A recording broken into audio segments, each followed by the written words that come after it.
नमस्कार, स्वराज एक्सप्रेस में आप सभी का स्वागत है। मैं हूं आपके साथ कविता पांडे और आज का हमारा मुद्दा है दंगल से पहले कितना दम। छत्तीसगढ़ में चुनावी बिगुल बज चुका है। सभी दलों और सियासी दिग्गजों ने सत्ता के दंगल में मंगल की कामना के साथ अपना पूरा दम खम लगा दिया है। तो वहीं सूबे की कांग्रेस सरकार ने अपना किला बरकरार रखने के लिए इस बार की सियासत बिसात पर नए पैटर्न में मुहरे बिछाने का दांव चला है, जिसके तहत सभी मंत्रियों के बंगले पर बैठक कर चुनावी रणनीति तैयार की जाएगी। बीजेपी जहां इसे कांग्रेस के अंदर खाने में बढ़ रहे असंतोष से जोड़कर देख रही है, वहीं कांग्रेस इसे चुनावी तैयारी का नया तरीका करार दे रही है। देखिए हमारी ये रिपोर्ट और इसी पर चर्चा करेंगे।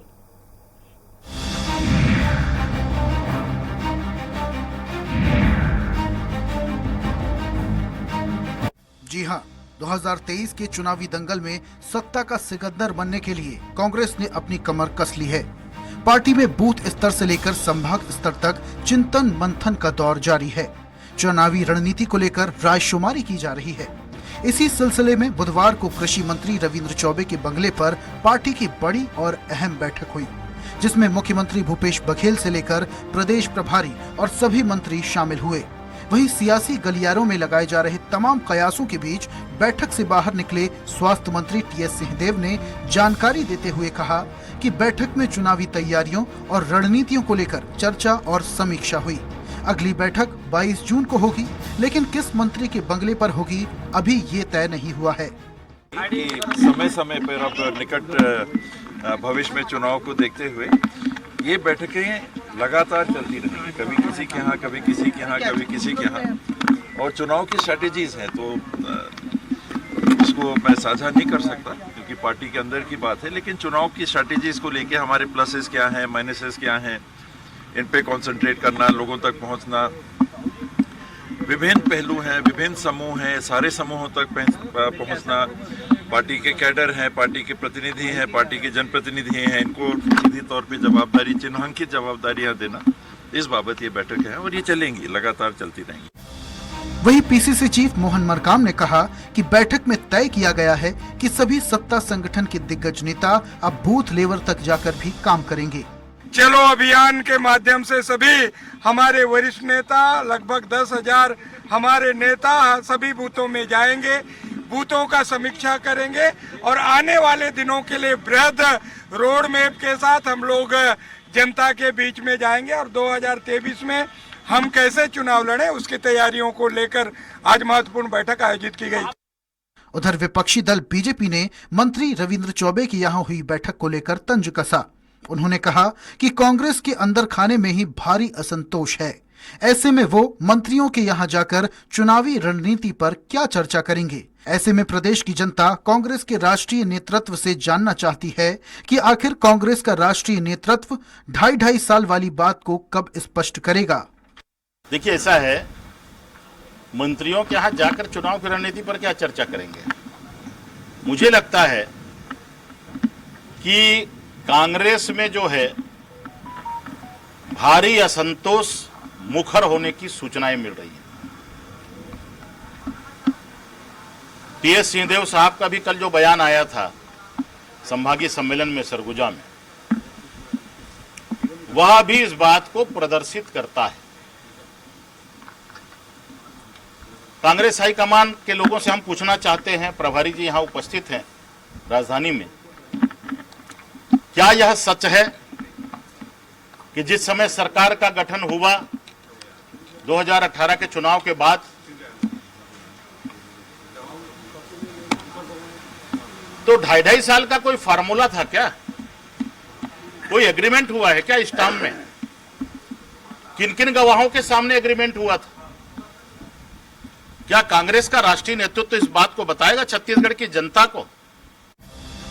बहरहाल मंत्रियों के बंगले पर बैठक कर चुनावी तैयारियों का कांग्रेस का नया पैटर्न भाजपा को कई सवाल खड़े करने का मौका दे रहा है। एक तरफ कांग्रेस इसे चुनावी तैयारियां करार दे रही है, तो दूसरी तरफ भाजपा इसे अंतर कलह का नाम दे रही है। अब देखने वाली बात होगी कि चुनावी तैयारियों का कांग्रेस का ये नया पैटर्न आखिरकार चुनाव में क्या रंग लाएगा। रायपुर से स्वराज एक्सप्रेस के लिए हेमंत शर्मा की रिपोर्ट। तो दंगल से पहले कितना दम, इसी मुद्दे पर हम चर्चा करेंगे और ज्यादा चर्चा के लिए हमारे साथ मौजूद रहेंगे बीजेपी प्रवक्ता राजीव चक्रवर्ती जी और सुरेंद्र वर्मा जी कांग्रेस के प्रवक्ता हैं और अनिरुद्ध दुबे जी वरिष्ठ पत्रकार हमारे साथ हैं। आप तीनों का बहुत बहुत स्वागत है।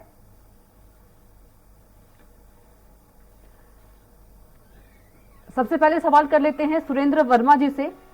सुरेंद्र जी, आज अंबिकापुर में महत्वपूर्ण बैठक हुई, लेकिन जो बीजेपी का ये कहना है कि कांग्रेस के अंदर खाने में काफी असंतोष है।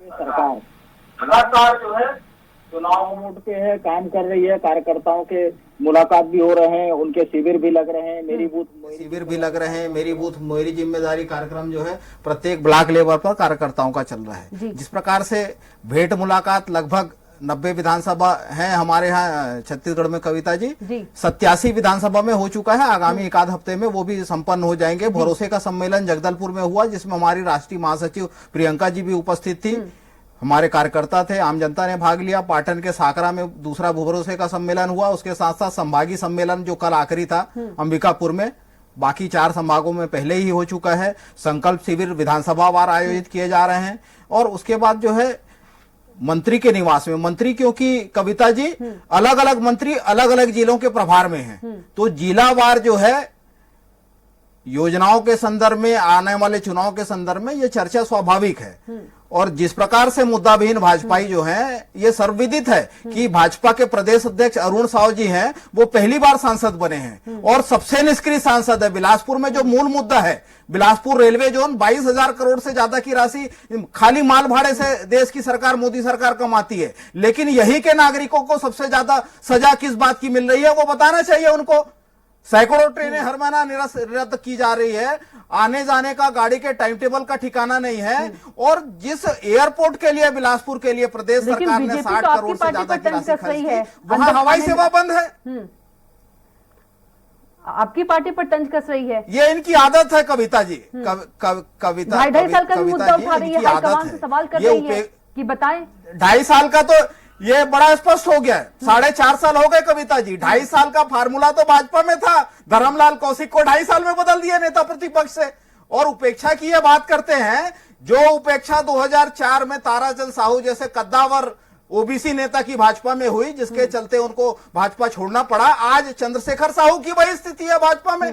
रामविचार नेताओं की क्या स्थिति है, ननकी राम कंवर जी की भाजपा में क्या स्थिति है, जो इनके पुराने विधायक हैं ब्रिजमोहन अग्रवाल, अजय चंद्राकर, शिवरतन शर्मा, उनकी क्या स्थिति है। नारायण चंदेल जी सबसे निष्क्रिय विधायक थे इनके, जो आज इनके नेता प्रतिपक्ष हैं। तो उपासने जी ने तो बहुत स्पष्ट रूप से कहा कि भाजपा में परिक्रमा करने वालों को पद दिए जाते हैं और परिश्रम की उपेक्षा होती है। तो भाजपा का कार्यकर्ता इन्हीं से पूछ रहे हैं। ये तो अपने प्रभारी 4 साल में, 4.5 साल में कविता जी 4 प्रदेश अध्यक्ष बदल गए, भाजपा के 6 प्रभारी आ गए, लेकिन कार्यकर्ताओं में जो विश्वसनीयता का संकट इनके नेता के प्रति है और इनके शीर्ष नेतृत्व में जो यहाँ के नेताओं के प्रति जो भाव है, उपेक्षा का, उनके अविश्वसनीयता का, वो दूर नहीं हुआ है। तो विश्वसनीयता का संकट तो भाजपा में है। ये केवल प्रभारी और ईडी आईटी के माध्यम से सरकार बनाने का सपना देख रहे हैं, तो ये कभी पूरा नहीं होगा। अपने ही कार्यकर्ताओं के हक का गला घोटने वाले भाजपाई कांग्रेस पर सवाल उठाते हैं। हमारे यहाँ तो आंतरिक लोकतंत्र है, बैठकें जरूरी है, उसके बिना हो सकता है क्या कविता जी? लोकतंत्र में कार्यकर्ता के दम पे ही हम चुनाव पे जाएंगे।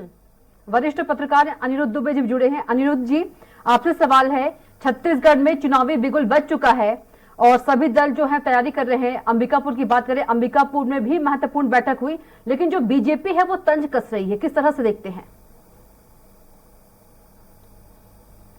देखिए, क्या है कि अंबिकापुर में जो है बैठक हुई, एक्चुअल में छत्तीसगढ़ में कांग्रेस का संभागीय सम्मेलन चल रहा है जी, और सरगुजा का जो संभागीय सम्मेलन था कई दृष्टि से जो है महत्वपूर्ण था।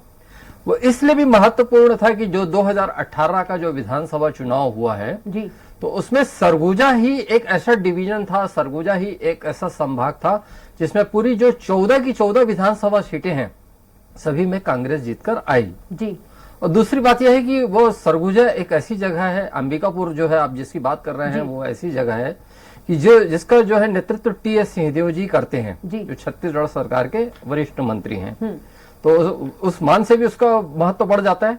और दूसरी बात यह है कि ज्यादा फैलाव का वक्त नहीं है, ये कांग्रेस जान रही है कि हर जिलों में जाकर बैठक करना और ये सब करना, तो बहुत सोची समझी रणनीति के तहत मैं उसको एक अच्छी ही रणनीति मानूंगा कि जो शैलजा जी छत्तीसगढ़ की कांग्रेस प्रभारी हैं, उनके लगातार दौरे हो रहे हैं और शैलजा जी की मौजूदगी में जितने जो संभाग हैं उनका जो है सम्मेलन हो रहा है, भव्य तरीके से हो रहा है। रायपुर का भी जो है रायपुर के इंडोर स्टेडियम में हुआ और उसमें एक चीज ये कि हर संभागीय सम्मेलन में मुख्यमंत्री जी का कुछ ना कुछ ऐसा राजनीतिक बयान आ रहा है, मुख्यमंत्री भूपेश बघेल जी का, कि जो मीडिया की सुर्खियां बन जाता है।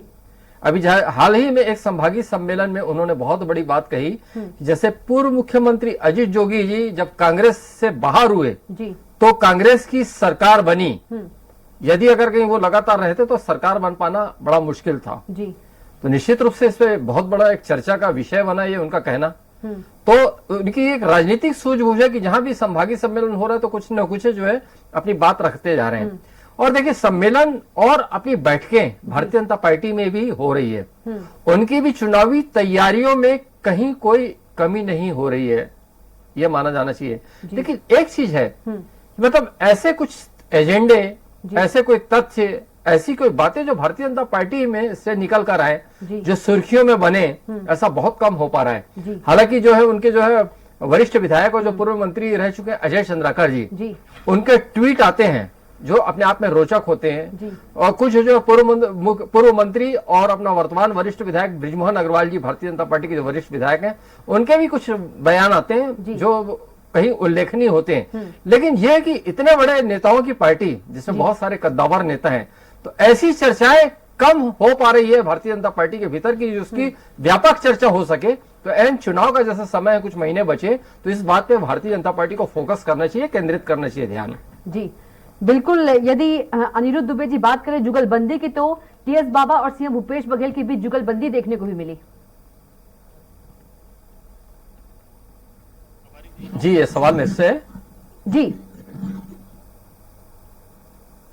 हाँ, देखिए क्या है कि मुख्यमंत्री भूपेश बघेल जी और टीएस सिंहदेव जी 2018 का जो चुनाव था, तो उसमें जो इतना बड़ा जो है 90 विधानसभा सीटों में जो 68 सीटें कांग्रेस जीत के आई, जो कि ऐतिहासिक जो है ऐतिहासिक विजय मानी जाती है। और एक और जो है जोगी जी की एक विषय पे चर्चा की, मैं दूसरा भी प्रसंग उल्लेख करना चाहूंगा। उस 2018 के चुनाव में वो जोगी जी मरवाही से जीत कर आए थे जनता कांग्रेस की टिकट पर, खुद उन्होंने अपनी पार्टी बनाई थी। तो उन्होंने विधानसभा के भीतर कहा था कि ऐसा बहुमत, इतना बड़ा बहुमत, ऐसा व्यापक बहुमत अब इतिहास में कभी मिल पाना बहुत मुश्किल है। तो इसी से अंदाजा लगा लीजिए आप। तो निश्चित रूप से इस जीत के पीछे दो लोगों की बहुत बड़ी भूमिका थी। भूपेश बघेल जी क्योंकि वो प्रदेश कांग्रेस के अध्यक्ष थे उस समय, टीएस सिंहदेव जी क्योंकि वो छत्तीसगढ़ विधानसभा के नेता प्रतिपक्ष थे। तो जो इनका जो रोल रहा 2018 के चुनाव में, उसकी चर्चा दिल्ली तक रही। और दिल्ली में जो है मुख्यमंत्री के चयन के समय में जो थे, वहां 4 बहुत बड़े चेहरे थे वहां पे, मतलब ये कि क्या होगा, क्योंकि वहां पे भूपेश बघेल जी थे, टीएस सिंहदेव जी थे, ताम्रध्वज साहू जी थे, डॉक्टर चरणदास महंत जी थे। फिर डॉक्टर चरणदास महंत जी के बारे में फिर यह आया कि दौड़ से बाहर है और वो विधानसभा अध्यक्ष बनेंगे। तो फिर मामला 3 का था, फिर 3 में जो है भूपेश बघेल जी मुख्यमंत्री बने रहे। तो मतलब कुछ चेहरे कांग्रेस में रहे। जो आपका सवाल था कि आपने भूपेश बघेल जी और टीएस सिंहदेव जी की जो आपने बात की, तो निश्चित रूप से कद्दावर थे, उनका अपना वजन था। बिल्कुल, बार बार बीजेपी पे सवाल उठाते रही है। जी बिल्कुल, हमारे साथ राजीव चक्रवर्ती जी भी जुड़ गए हैं, बीजेपी प्रवक्ता। राजीव जी बहुत स्वागत है आपका चर्चा में। जी राजीव जी, बीजेपी का कहना रहा है कि बाबा जो है कांग्रेस में उपेक्षा का दर्द झेल रहे हैं। तो तस्वीरें आप लोगों ने देख ली और बयान भी सुन लिया बाबा का। राजीव जी, तो कांग्रेस में बाबा जी बहुत उपेक्षित हैं और वो चाहते हैं कि वापस उनकी तरफ आकर्षण रहे। तो इस कारण से बाबा जी का जो इम्प्रेस करने के लिए, देखिए बाबा जी इतने संतुष्ट हैं, उनके साथ छल कपट धोखा हुआ। कांग्रेस आलाकमान ने कहा था 2.5 साल का फार्मूला, और बाबा जी ने सहज और सबके सामने कहा कि 2.5 साल का फार्मूला था, लेकिन 2.5 साल में मुझे समय नहीं दिया गया। बाद में कांग्रेस पार्टी ने परेड कराई और भूपेश बघेल जी के पास क्योंकि सत्ता है, तो उन्होंने वो सत्ता का लाभ दिखाकर वो अपर हैंड हो गए। लेकिन उनका जब दर्द छलक रहा था, फिर वो उनके सम्मेलनों में उनकी फोटो गायब थी, उनका कहीं नाम लेवा नहीं था पूरे सरगुजा अंचल में। तो वो दिल्ली दौरा करते थे, बार बार राहुल जी के पास जाते थे, बार बार सोनिया जी के पास जाते थे, और वहां पर प्रेस क्लब में भी बैठते थे, और भारतीय जनता पार्टी के नेताओं के साथ भी आपसी समन्वय की बात करते थे, जो सहज सौहार्द जो जैसे होता है कि नेताओं का आपस में बात करना, उस प्रकार से वो बात करते थे। लेकिन उसका नाम ऑपरेशन लोटस दे देना, और अब चूंकि वो चाहते हैं कि दोबारा उनकी और पार्टी के जो आलाकमान है उनकी तरफ देखें, तो वो कहते हैं कि भाजपा के नेताओं से मेरा संपर्क हुआ था। अरे भाई, संपर्क हुआ था, हर नेता की उसके संपर्क करते हैं। आपके पार्टी में तो ममता जी अलग हो गई, जनार्दन रेड्डी जी अलग हो गए, चंद्रशेखरन अलग हो गए दक्षिण में। तो इस प्रकार से सब नेता अलग होकर अपनी पार्टी बना लेते हैं। क्योंकि वो बना नहीं पाए तो वो अपनी वीरता दिखा रहे कि भाई मुझे अवसर मिला था, लेकिन बाबा तो बोल रहे हैं कि कांग्रेस छोड़कर कहीं नहीं जाऊंगा मैं, बाबा कह रहे हैं। हाँ, अब देखिए, शायद वो उस अपमान की घुट को पी गए, जो उनके साथ घटना हुई है। उनके विभाग को लूप लाइन में डाल दिया गया, उनके विभाग का कोई काम नहीं होता था, उनकी फोटो हटा दी जाती थी। कोविड काल में स्वास्थ्य विभाग की बैठक होती थी, उस बैठक में उनको बुलाया नहीं जाता था, उनके सचिव को बुलाया जाता था, उनके डायरेक्टर हेल्थ सर्विस को बुलाया जाता था। तो इतना अपमान सहने के बाद कोई आदमी बैठा हुआ है कि आज, लेकिन आज तो सीएम भूपेश बघेल और टीएस सिंहदेव बाबा दोनों हंसते हुए नजर आए। राजीव जी, नहीं, अभी देखिए, वो तो उनकी मजबूरी है, उनकी मजबूरी। शायद आलाकमान ने उन्हें कहा है कि भाई आप पार्टी में बने रहिए। ये तो देखिए, ये पूरा मामला टीएस सिंहदेव और कांग्रेस के मध्य का मामला है। लेकिन उनकी बहन को भी हराया गया, वो टीम गई थी छत्तीसगढ़ से उनकी बहन को हराने के लिए। ये एक प्रश्न उन्होंने कहा था कि मेरे साथ शत्रुता है, मेरी बहन के साथ भी हिमाचल में शत्रुता, 7 बार की विधायिका रही है। तो ये सब सारी घटनाक्रम है। अब इसका देखिए, कांग्रेस पार्टी वो पार्टी जो 100 बार धारा 356 लगाकर चुनी हुई राज्य सरकारों को बर्खास्त कर चुकी है। कांग्रेस वो सरकार है जो आपातकाल लगा चुकी है, अपने पसंद की सरकारों को सूबे में। मतलब कि कुल मिलाकर ये है राजीव जी, कुल मिलाकर ये है कि जो बीजेपी है बाबा का दर्द समझ रही है। हाँ, हमको सहानुभूति है कि चलिए फार्मूला था, सर जवाब दे देते हैं। दूध में सुरेंद्र शर्मा जी, दूध में मक्खी की तरह निकाल दिया गया बाबा जी। बीजेपी को सहानुभूति है, दर्द समझ रही है, क्या कुछ आपका जवाब? 2.5 साल का फॉर्मूला की बात कर रहे हैं राजीव जी। कविता जी, सारे हथकंडे भाजपा के फेल हो चुके हैं। तो ये काल्पनिक बयानबाजी करके इस प्रकार से फूट डाल के राजनीति करना चाहते हैं। ये इनके पूर्वज भी इसी तरह से अंग्रेजों के चाटुकार हुआ करते थे, माफी मांगकर पेंशन भोगने वाले जो है अंग्रेजों के, इन्हीं के पूर्वज हैं, और वही हथकंडा यहाँ अपना रहे हैं। टीएस सिंहदेव जी ने बड़े स्पष्ट रूप से कहा कि मैं कांग्रेस का कार्यकर्ता हूँ, कांग्रेस का नेता हूँ और कांग्रेस में ही रहूंगा। तो भारतीय जनता पार्टी की दाल यहाँ पे नहीं गलने वाली। 1.5 साल से ईडी आईटी यहाँ बैठा के रखे गए हैं, ये 2024 के चुनाव तक रहेंगे। लेकिन कोई भी षड्यंत्र, ये मैं नहीं कह रहा हूं, इनके प्रभारी हैं शिव प्रकाश जी, बड़े स्पष्ट रूप से कहा था उन्होंने कि 15 साल जो है ये भाजपाई अपने पुरुषार्थ पे सरकार नहीं बनाए। ये बी टीम जो अंतागढ़ का षड्यंत्र प्रमाणित हुआ, और वो बी टीम भी मरवाही के उपचुनाव के बाद खत्म हो गया है। और जिस प्रकार से ये दावा करते थे शहरों में हमारी सरकार रहती है, 14 बड़े नगरीय निकाय हैं कविता जी, 14 के 14 में आज कांग्रेस के महापौर हैं। राजधानी रायपुर में 4 सीट है, वो 4 में से 3 जगह कांग्रेस के विधायक हैं। तो इनको तो पहले तो ग्रामीण क्षेत्रों में नकारा गया था, अब तो शहरों में भी इनको पांव रखने की जगह नहीं मिलेगी। और ऐसे ही गलत बयानी करते रहेंगे तो अभी 14 विधायक हैं, ये सिंगल डिजिट में सिमट जाएंगे, क्योंकि इनको अपने कार्यकर्ताओं की उपेक्षा करने की आदत लग चुकी है। ये खाली प्रभारी और ईडी और आईटी के दम पे ये चुनाव लड़ना चाहते हैं। सरगुजा में 14 सीट है, 14 के 14 कांग्रेस के पास में है। ये 15 साल शोषण करते रहे आदिवासियों का। बस्तर में भी 12 सीटें हैं, पूछिए इनको क्या हसर हुआ है इनका। और मैदानी क्षेत्र में रायपुर संभाग में 19 सीटें, 19 में मैदानी क्षेत्र में भी 14 विधायक कांग्रेस के हैं। पहले अनिरुद्ध दुबे जी के पास चलते हैं। जी दुबे जी, क्या कुछ आपकी प्रतिक्रिया? देखिए, जो है मैंने दोनों पक्षों को सुना, राजीव जी को भी सुना और वर्मा जी को भी सुना। और दूसरी बात जो है, यहाँ पे सिंहदेव जी के दर्द की बात राजीव जी ने कही और सुरेंद्र वर्मा जी ने संभागी जो है आंकड़े पेश किए। और कुल मिला के देखिए, चुनावी वर्ष है और अब बहुत कुछ कहा जाएगा और बहुत कुछ सुनने को लोगों को मिलेगा। लेकिन अभी जो तात्कालिक स्थिति की बात करें, जो आज का मुख्य विषय है, तो एक सोची सब मतलब है कि आज जब रविंद्र चौबे जी के निवास में जो हमारे कृषि मंत्री हैं छत्तीसगढ़ के, वहां बैठक जब लेने वहां पे शैलजा जी गई, शैलजा जी थी और मुख्यमंत्री भूपेश बघेल जी थे, टीएस सिंहदेव जी थे, प्रदेश कांग्रेस अध्यक्ष मोहन मरकाम थे। तो पहले तो ये बात आई कि स्वास्थ्यगत कारण जो रविंद्र चौबे जी का स्वास्थ्य ठीक नहीं है, तो वो हालचाल पूछने के लिए गए थे। बाद में फिर जो बातें स्पष्ट हुई कि ये कोई स्वास्थ्य वाला कोई मुद्दा नहीं था, रविंद्र चौबे जी पूरी तरह स्वस्थ हैं। एक्चुअल में अब ये क्रम शुरू हो गया है कि मंत्रियों के यहाँ बैठक, तो वन मंत्री मोहम्मद अकबर जी के यहाँ अचानक रात में बैठक हुई थी और फिर उसके बाद अभी जो है आज दूसरी बैठक रविंद्र चौबे जी के यहाँ हुई है। और कांग्रेस की अपनी स्ट्रेटेजी है। एक देखिए, मैंने एक चीज अभी ये देखने में आ रही है, रविंद्र चौबे जी के यहाँ, मोहम्मद अकबर जी के यहाँ भी जो बैठक हुई थी, तो उसका पहले से मतलब कोई घोषणा नहीं हुई थी और मीडिया तक कहीं कोई बात नहीं थी। जब बैठक हुई मोहम्मद अकबर जी के यहाँ, तो कुछ घंटे पहले मीडिया को पता चला कि मोहम्मद अकबर जी के यहाँ महत्वपूर्ण बैठक होने जा रही है। वैसे ही आज दिन में सवेरे कहना चाहिए, सवेरे जो है कृषि मंत्री रविंद्र चौबे जी के यहाँ बैठक थी, तो बैठक के मतलब ये कि घंटे 2 घंटे पहले ही पता चल पाया होगा कि मीडिया को कि आज प्रमुख बैठक जो है रविंद्र चौबे जी के यहाँ होने जा रही है। और माना यह भी जा रहा है कि ये बैठकों का सिलसिला जारी रहेगा।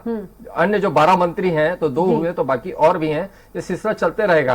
तो मैंने पहले भी आपसे कहा कि संभागीय सम्मेलन की जो रूपरेखा रही और जिस तरह से ये बढ़े, तो इसको कैसे सुर्खियों में रखना है, ये कांग्रेस संभागीय सम्मेलन के माध्यम से बहुत अच्छे तरीके से कर पा रही है।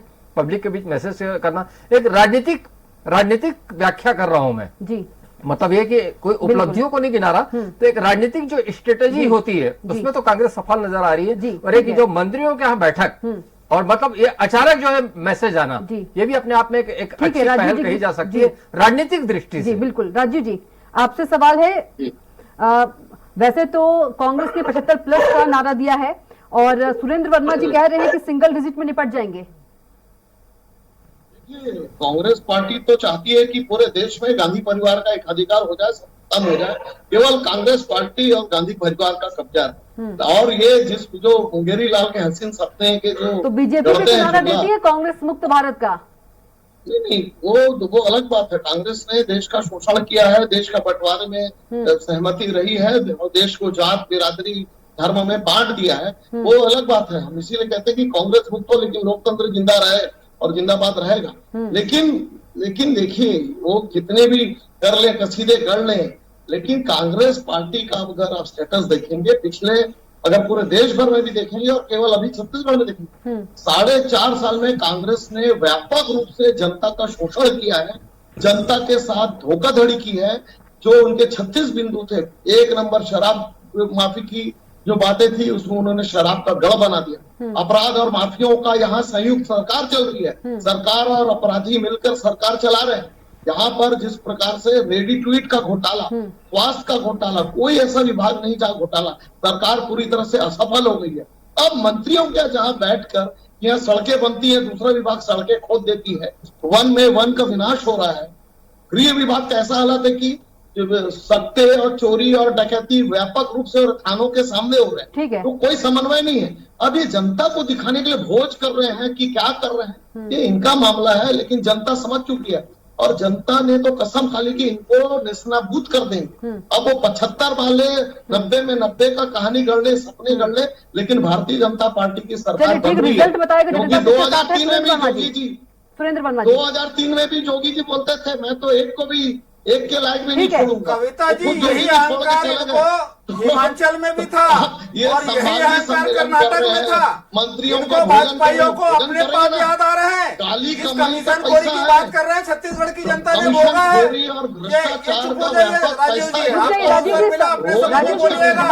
भ्रष्टाचार, घटिया मोबाइल, घटिया एक्सप्रेस वे उद्घाटन से पहले चर्चा हो गया था। ये इनकी आदत है। राजीव जी जवाब इनकी आदत है, ये गंद फैलाना। दिन में घी खा रहे हैं, रात को घी पी रहे हैं, राजीव जी जवाब ले लेते हैं। कमाई का पैसा खा रहे हैं, राजस्व की डकैती का पैसा खा रहे हैं। नान के घोटाले, अगस्ता और पनामा की कमीशन खोरी भी सब जीती थे। जनता बदला इनकी आदत है। ये कविता जी इनकी आदत है, ये सत्ता के चाशनी में एकजुट होने का ढोंग कर रहे थे वाजपेयी। आज 14 विधायक है, 10 से ज्यादा गुट है। ब्रिजमोहन का अलग, शिवतन शर्मा का अलग, अजय चंद्राकर का अलग, रमन सिंह को दौरे से मना कर दिया गया। इनके प्रभारी, ये डिक्टेटरशिप, ये अधिनायकवाद भाजपा का चरित्र है। कितने भी ये संभागीय सम्मेलन कर ये ऐसे ही गंद फैलाते हैं। कविता जी ऐसे बात नहीं हो पाएगी। राजीव जी रुक जाइए, सुन लीजिए, वक्त का, समय का अभाव है जी, जल्दी से जी सुरेंद्र जी। 15 साल जब सरकार में रहे कविता जी, तब इनको याद नहीं आया, तब वादा खिलाफी करते रहे, किसानों को बोनस के नाम पर ठगा, युवाओं को रोजगार के नाम पर ठगा, और किस प्रकार से बस्तर में कुपोषण, एनीमिया और मलेरिया से होने वाली मौत। भाजपा किस मुंह से बात करते हैं अपराध की, अपराधियों को संरक्षण देना, रेत खदान के नागू चंद्राकर का आतंक भी सुन लीजिए। अभी ये झूठ फैलाना छोड़ दीजिए। रेडी टू ईट में हमारी जो महिला बहनें हैं वो सप्लाई का काम कर रही है, 1.5 गुना बढ़ा है उनका कार्यकर्ताओं का वेतन गुना हुआ है। Anirudh Dubey ji last comment please. रुक जाइए राजीव जी, सुरेंद्र जी रुक जाइए, समय का अभाव है, लास्ट कमेंट अनिरुद्ध दुबे जी। ये इनकी आदत है कविता जी, किसी को देखिए कविता जी, आपने लास्ट कमेंट्स के लिए मुझे कहा, इसमें यही मेरा कहना है कि अभी जो है चुनावी वर्ष है, 5 महीने विधानसभा चुनाव को बचे हैं और अपनी अपनी स्ट्रेटेजी को लेकर आगे बढ़ रहे हैं। और कुल मिला के जो है मेरा मानना है कि 2003 में छत्तीसगढ़ का विधानसभा चुनाव बहुत रोचक हुआ था और वही स्थिति मुझे अब नजर आ रही है। मुझे लगता है कि 2003 के बाद ये 23 का चुनाव जो है उतना ही रोचक होगा, क्योंकि यहाँ पे अन्य पार्टियों की भी धीरे धीरे दस्तक हो रही है और 2 बड़ी पार्टियां कांग्रेस और भाजपा तो है ही। बिल्कुल। चलिए, आप तीनों को बहुत बहुत धन्यवाद। अनिरुद्ध दुबे जी आपका भी, सुरेंद्र वर्मा जी आपका भी, राजीव चक्रवर्ती जी आपका भी।